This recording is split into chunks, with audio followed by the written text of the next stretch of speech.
2 Samuel, chapter 11.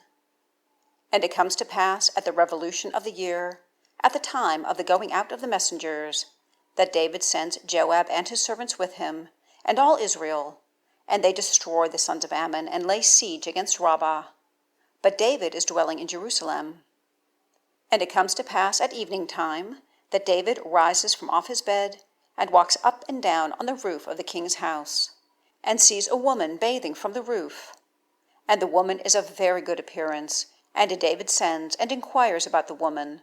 And someone says, Is this not Bathsheba, daughter of Eliam, wife of Uriah the Hittite?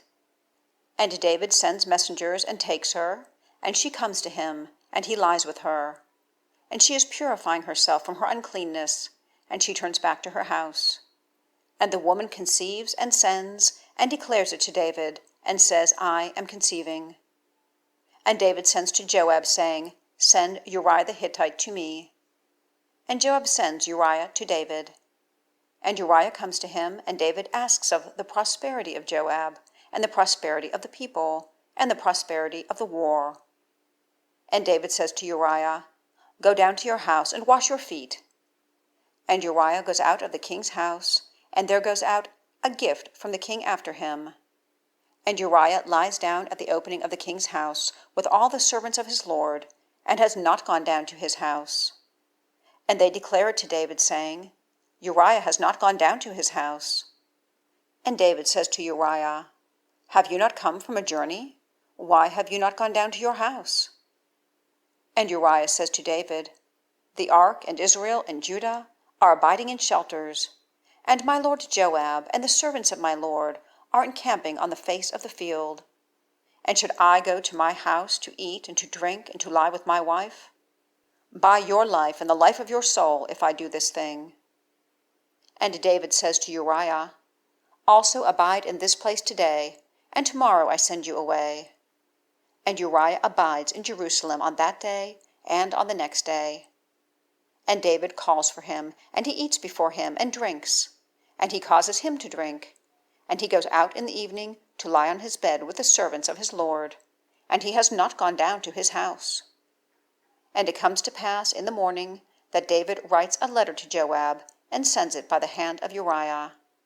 And he writes in the letter, saying, Place Uriah in front of the face of the most severe battle, and you have turned back from after him, and he has been struck and has died. And it comes to pass in Joab's watching of the city, that he appoints Uriah to the place where he knew that valiant men were. And the men of the city go out and fight with Joab, and some of the people from the servants of David fall. And Uriah the Hittite also dies. And Joab sends and declares to David all the matters of the war, and commands the messenger, saying, At your finishing all the matters of the war to speak to the king, then it has been, if the king's fury ascends, and he has said to you, Why did you draw near to the city to fight? Do you not know that they shoot from off the wall? Who struck Abimelech, son of Jerubbesheth? Did a woman not cast a piece of a rider from the wall on him, and he dies in Thebez? Why did you draw near to the wall? That you have said, Also your servant Uriah the Hittite is dead. And the messenger goes and comes in, and declares to David all that which Joab sent him. And the messenger says to David, Surely the men have been mighty against us, and come out to us into the field, and we are on them to the opening of the gate. And those shooting shoot at your servants from off the wall. And some of the servants of the king are dead, and also your servant Uriah the Hittite is dead. And David says to the messenger, Thus you say to Joab, Do not let this thing be evil in your eyes, for thus and thus the sword devours. Strengthen your warfare against the city, and throw it down. So you strengthen him. And the wife of Uriah hears that her husband Uriah is dead, and laments for her lord. And the mourning passes by, and David sends and gathers her to his house, and she is to him for a wife, and bears a son to him. And the thing which David has done is evil in the eyes of Yahweh.